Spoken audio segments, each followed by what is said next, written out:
Mike, in preparation for this week's episode on the spectrum of care, I was up at a neighboring state's veterinary convention, and I had the opportunity to sit next to a recently retired, much older veterinarian. I would say probably the start of the boomers. I'm guessing probably 85 years old and very recently left practice. And he took the time to tell me all the things that he felt were wrong with veterinary medicine. And for a lot of them, we agreed. For some of them, we very strongly disagreed, right? Some of the changes in gender and the diversification of veterinary medicine, he blamed a lot of the problems on that. He even said, as an industry veterinarian now, that I was part of the problem because I had a responsibility as a veterinarian to take care of dogs and cats. And that if I was doing anything other than that, even if it was supporting veterinarians, that I had abandoned the profession, was not honoring my true calling. So we had a lot of differences of opinion, shall we say, as we chatted. But one of the things that I found really interesting is he was telling me one of the problems is all these specialists who are constantly offering only the best and the brightest and nothing else. And he gave me an example of a very common thing that we see in ER practices, and I'm sure you see in your practices, even in bougie LA, which is cat abscesses, right? Yep. Cats go outside, they get in fights, they get poked by things, and they develop these abscesses that need to be dealt with, or they can be, if not life-threatening, very serious, affects their quality of life. So he was telling me about the problem with veterinary medicine, and he said, let me tell you the problem. He's like, just the other day, now he's been out of practice for a while, so it was probably several years ago, but he said, just the other day, a 6-year-old cat came in with an abscess. Well, I'll tell you the problem. He said, one of the clients demanded that I do blood work and a urinalysis on his cat. And I told him I would not do that because this was a healthy 6-year-old cat that had an abscess. He told me all that cat needed. And then he went on to say he didn't need fluid support of any kind. He didn't need to be intubated when he was anesthetized, just a simple IM injection to get him down so you can drain that abscess, flush it out, give him a shot of Pen G, and send him on its way, and he's going to be fine. He's like, but everybody is like, oh, you got to give him pain meds and you got to anesthetize. And if you anesthetize, you have to, monitor them. And he's like, and the bill is going up and up and up and up. And then how many cat abscesses walk out the door because they see the bill and couldn't afford it and no one offered them anything else? So it was interesting to me because, and we've talked about how Yeah. frustrated I get sometimes with the ivory tower folks not being able to accept anything less than the most invasive, most expensive, highest technology. And I'm like, and here we have a guy at the other end of the spectrum of care, only offering the absolute minimum. And there's a whole world of veterinary medicine, of really good quality veterinary care that falls between those two spectrum, if you will.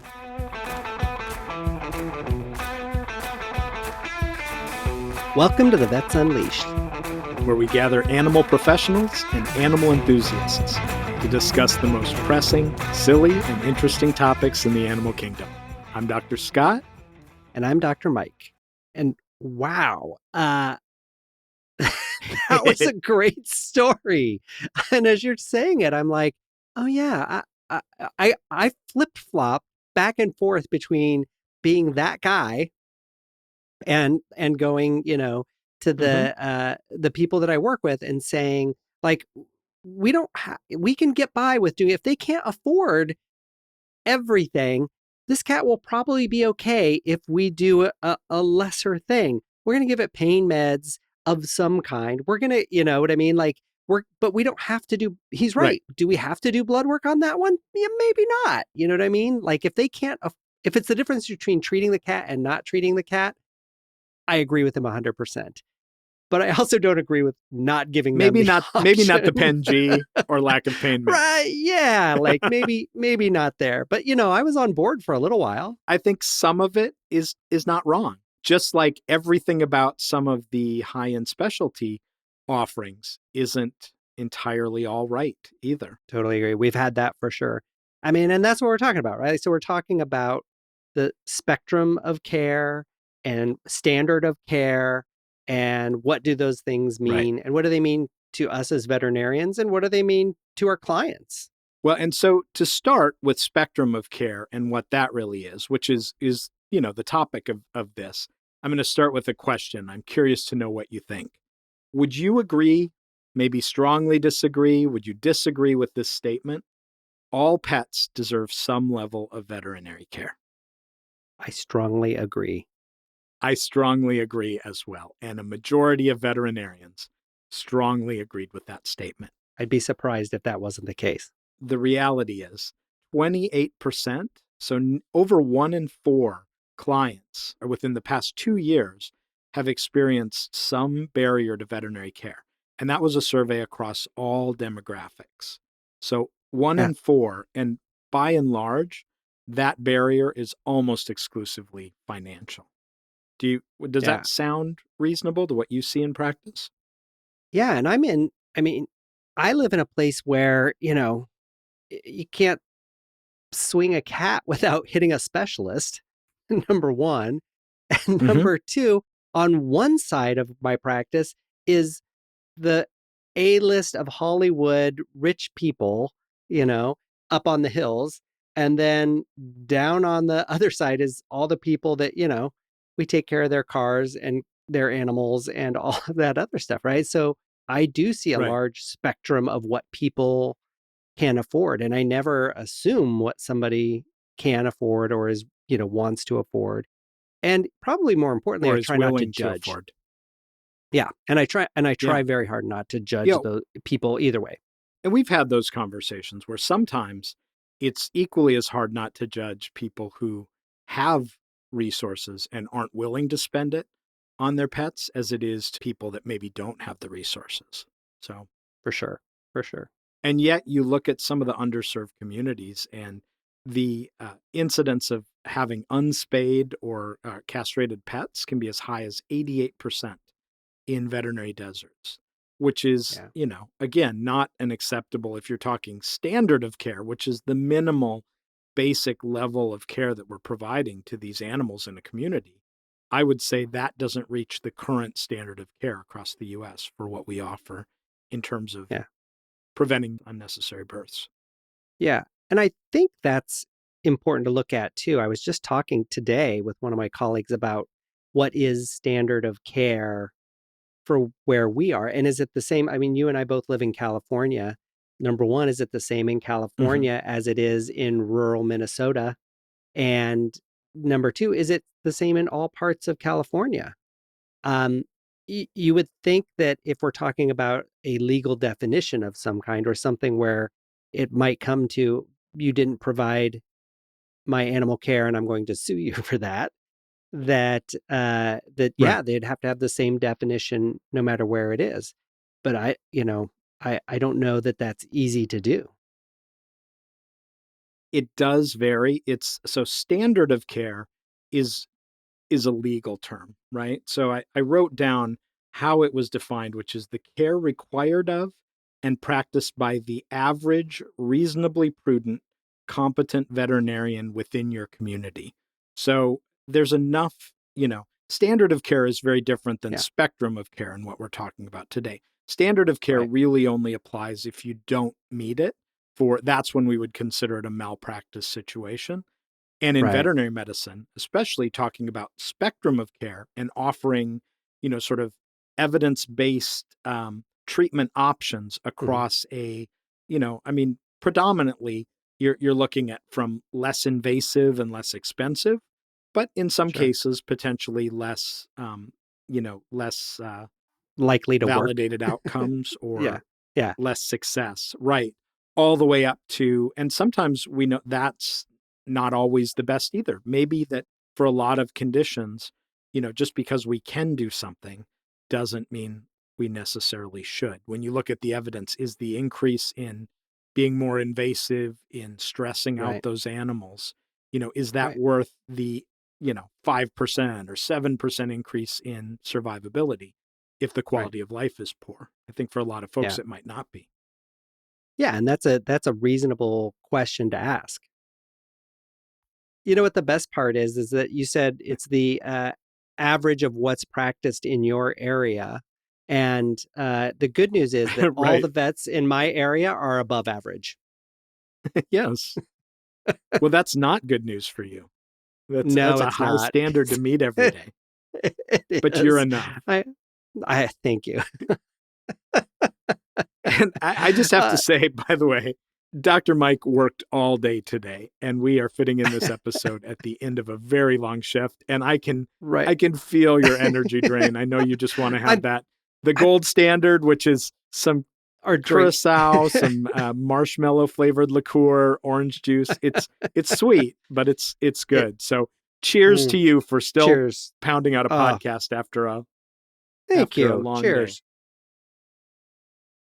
Mm. I already took a drink. I'm going to lie. It's very sweet. And Yeah. I feel it like, after a long day, of actually dealing with the problems that we've been talking about today of like, Yeah. how much does blood work cost? And I cannot tell you the number of times I wrote down today, like, if financially feasible, consider this, course of action. If it's not, let's do this. And if it's, you know what I mean? That's all day, every day.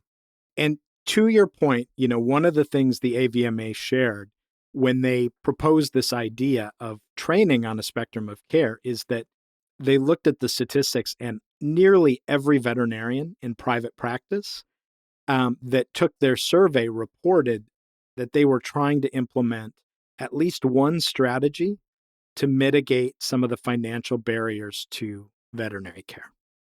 Hmm. So I was curious to know, first off, is your clinic doing that? Do you see enough folks, like with the writers' strike that happened in LA?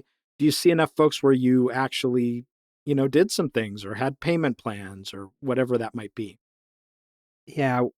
As far as where we are, mostly it's just working with people as far as, putting things off, perhaps. Like maybe they'll put the dental off for 3 months when production starts up again.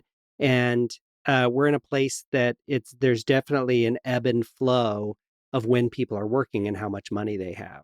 And you can kind of feel it in Right. the community.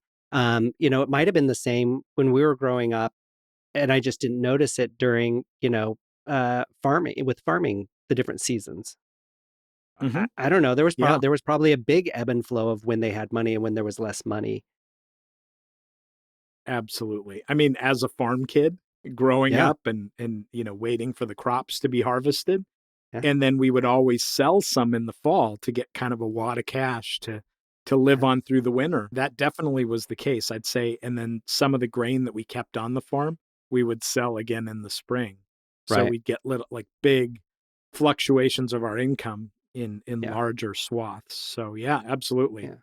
And I think Um, our I biggest thing can that see we that. do is we're a one. I'm owned. Our practice is owned by just a guy who's had it for 50 years, and he gives us a lot of leeway in being able to decrease prices or give away a little bit of pain medicine.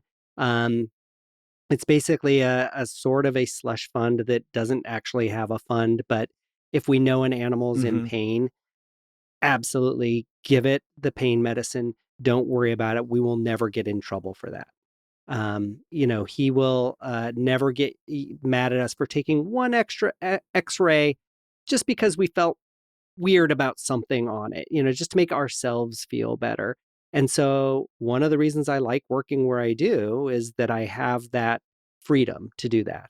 Other Hmm. places I know people work, they do have specific funds set up, and that happens every once in a while. Somebody gives some money, and we put a little fund and go like, oh, we can now help that kid who came in and has got his first job and is living paycheck to paycheck, and now his kitten is sick. And I think most veterinarians like pain medication, things like that. Mhm. definitely we're going to be reaching for those right away to get those animals comfortable so that we can have a spectrum of care conversation with the owners, Right. talk about the options and know that they're comfortable. I mean, I think ethically that's the right thing to do, and I'm not sure if that's, I mean, obviously it's in our oath, and I Yeah. think in some states it is required, like that basic level. But I also know, depending on your state, sometimes if you start a level of care and then sort of drop back, that is not allowed. So at least in Washington Interesting. state, when I was there, we were already always told you Huh. could give pain medications, you could stabilize, but not start an IV, because if you discontinue that IV, then you were discontinuing the standard of care that you had started, and that would be considered malpractice. Wow. So we were very careful to talk to people up front, get the animal, Yeah. stabilized as best we could, Right. and talk to them right away. Yeah. And I think the other thing to think about is I can remember, I have vivid memories of being in vet school and talking about the gold standard, you know? Like Mm-hmm. this is what you should offer, the gold standard. This is what and like there is some defining standard that always stays the same. And after being in practice for a while, I'm going to tell you that standard is not there. And if you ask 5 different specialists what that standard is, you're going to get 7 different answers. Of course. You know what I mean? Right. And that comes, yeah, that comes down to, we really talked about this being two conversations, because protocols and standards of care, um, Hmm. is a very different conversation than offering a spectrum of options for treatment. For sure. For sure. All right. Actually, should we take a little break here? Do you hear my cat? I don't, but it looks like you need So, one. I uh, feel like I'm hold. over talking to just help you out here, because you are looking tired I today, appreciate. Mike. Is that, you Thank, should never oh, say that to thanks. people. No, this is all right. Real quick. This is Olive, who is usually just a couch potato, and Lisa calls her our accent pillow Oh. because she just sits in one place. So I have all the animals out of the room, and this one is going crazy, jumping on my lap and distracting me. So let's take a quick break so I can take care of her, and then we'll be right back. I mean, put her All out right. of the room, not take. Okay, be right back. Not take her out. Yeah. Hi, this is Dr. Mike, the Bowtie Vet Guy. Thanks for tuning in to The Vets Unleashed. If you want to find out more about us or our guests, or to leave an amazing review, head on over to thevetsunleashed.com or find us on Instagram or Facebook at The Vets Unleashed. There you'll find information on the podcast, how to be a guest, and our lecture series and speaking availability. Now let's get back to the show. And we're back. We are talking with each other and having a nice We are cocktail after talking and my long drinking. day. We're talking and drinking after a long day of work.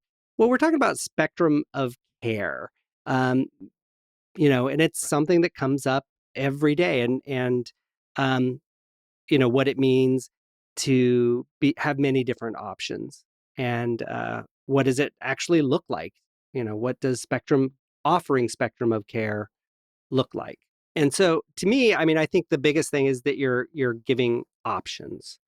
And I mentioned a little bit earlier that it was things like when we were in school and they said, just offer them the gold standard and let them decide, right? And they'll tell you if they can't do it. They'll tell you if they don't have enough money to do the gold standard of something. And that never sat right with me. Well, and to your point, what is the gold standard? For sure. Like Yeah. there's going to be a lot of differences of opinion on what that means. And I don't know, I guess I think the gold standard would be the thing that makes the animal better that the person can afford. I don't know, maybe we're redefining the gold I standard like right that. here. Well, and I think one thing to consider as we talk about providing multiple options, treatment options, we're talking mostly, or sometimes diagnostic options, but multiple, options at the veterinary clinic that probably are, most likely, because the barrier typically is financial. Most likely these are going to be things that are, from less expensive, probably less invasive, less technology, all the way up to most invasive, probably most expensive, most Yeah. technology, right? And presenting this Right. range. And I think the first thing we need to consider is that people always want to be offered the best, even if it's not the best for their animal, even if it's not something they can afford. They want to know what exists and they want to talk through the options with their veterinarian. Right. And when you're talking through those options, it's like super important to talk about what the possible outcomes might be, right? So one of a good example might be an animal that's vomiting, a dog is vomiting, and does it have a foreign body or not? And if the people have money to do X-rays to even Mm-hmm. like to look for something. Well, if we don't do the X-rays, what are the possible outcomes? What is likely to happen? Um, if it's a dog If it that is a that foreign body and if it's not. and if it isn't, exactly. And so that they can make an Right. educated decision on what's actually the likelihood rather than saying if we don't take this x-ray they could die. That's uh they could Right. maybe, but we could also find a middle ground there of something like, okay, well, we can try to treat them symptomatically, but boy, if they continue to vomit or if they go downhill, you got to get them back here right away. Right. So talking about outcomes, also talking about the advantages and disadvantages of each option, Mhm. which may extend beyond outcomes. The Right. cost would be an advantage or disadvantage. Sometimes the need for sedation or anesthesia. Right. Sometimes we start down that process like I think about Cushingoid animals, right? How Right. frustrating are they sometimes to diagnose?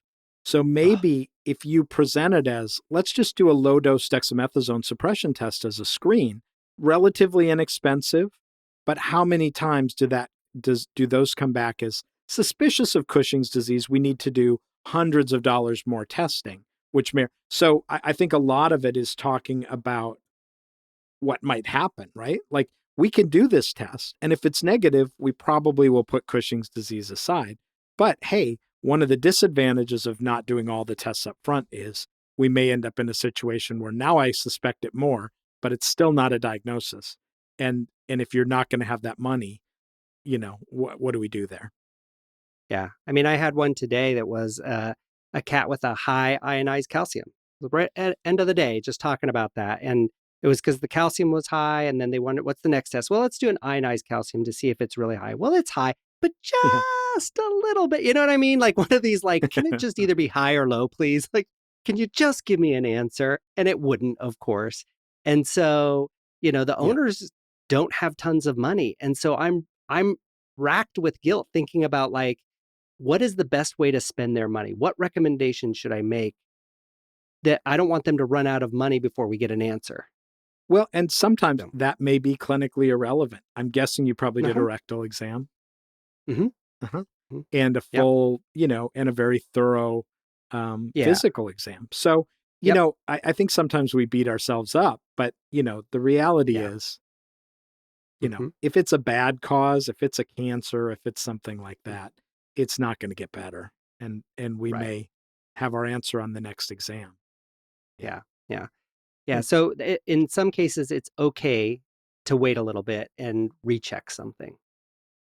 Right. Well, and I think it's fair in those situations to tell them right now I'm not that concerned. This is a small elevation, but the fact that Yep. the ionized was It, elevated as well makes me a little more concerned. I don't think we should forget about it, but I'm not going to lose sleep tonight, you know? yeah. Yeah. I mean, Yes. they want to know, like you can ask how worried they are and they might think I'm terrified because, you know, of a previous situation. My dog was hypercalcemic and did have a tumor and, you know, all these things. And so that's the conversations to have, right? Where you're asking questions and you're listening. Um, and also tempering that with your experience. I mean, have you ever seen a slightly elevated ionized calcium level presenting on emergency, No, and that's all you found? And you're like, yeah, I have not. um, Yeah. right. And if it continues to go up for whatever reason, you would start to see clinical signs associated with hypercalcemia. Sure. Correct? Exactly. Right, exactly. So And those maybe are just all telling the, them, yeah, here's what to look for. Exactly.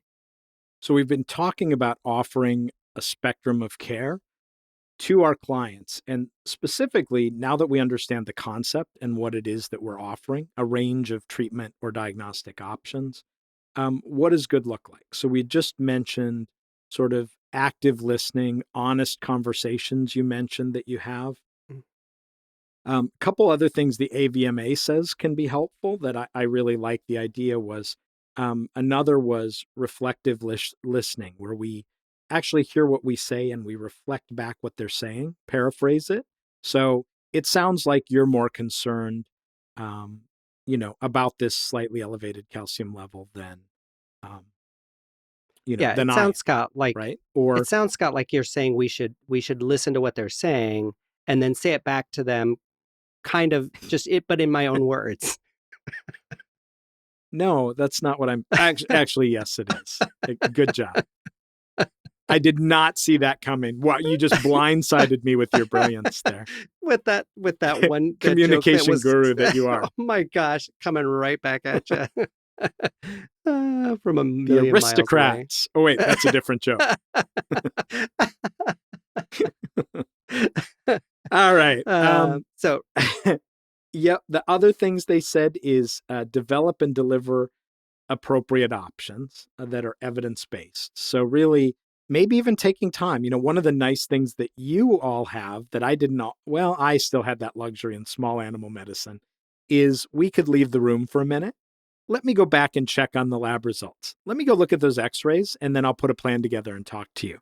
And how amazing is it when you're when you're not a single doctor to be able to go to your group of 6 doctors and say, all right, you know, I got this slightly elevated ionized calcium. What am I going to do here? Right. And yeah, hear everybody else's experience. yeah, I think that's super important.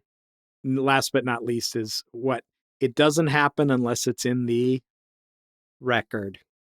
yes, medical Yeah, record. So document yeah. accordingly. If you have a conversation about the adverse, the pros and cons of a specific option that they choose, Hmm. documenting that in your medical records and saying, had a conversation about outcomes. And although, you know, statistics don't directly apply to an individual patient, shared these data with them, Yeah, and they are aware of the pros and cons of this option. yeah. Well, to like bring it back around to your veterinarian in Oregon, he's right. Mm-hmm. A very large percentage of cats, if you just lance the abscess, give them some antibiotics, and send them on their way, a very large percentage are going to be okay. Are going to, by Just fine. okay, I guess Yep. they're going to live through it, Right. With and that's pain. our with pain, but they will survive, and you will still have a cat. You know, Yeah. And I a would few months argue down the some road. of that is probably below the minimum standard of care, I would agree with that as well. But which he's no longer practicing. So so that's fine. yeah. It's okay. So he can be below the standard because he's not doing it. Yeah. And we've talked about this. I still feel as though you get 100 general practice and ER veterinarians in the room. Every one of us is going to feel comfortable about presenting a spectrum of care. But who is teaching this concept to the next generation? Are students coming out of school understanding this is what they need to do and not judging? I don't think so. And I think that's primarily because, in my opinion, the specialists are as jaded to one side.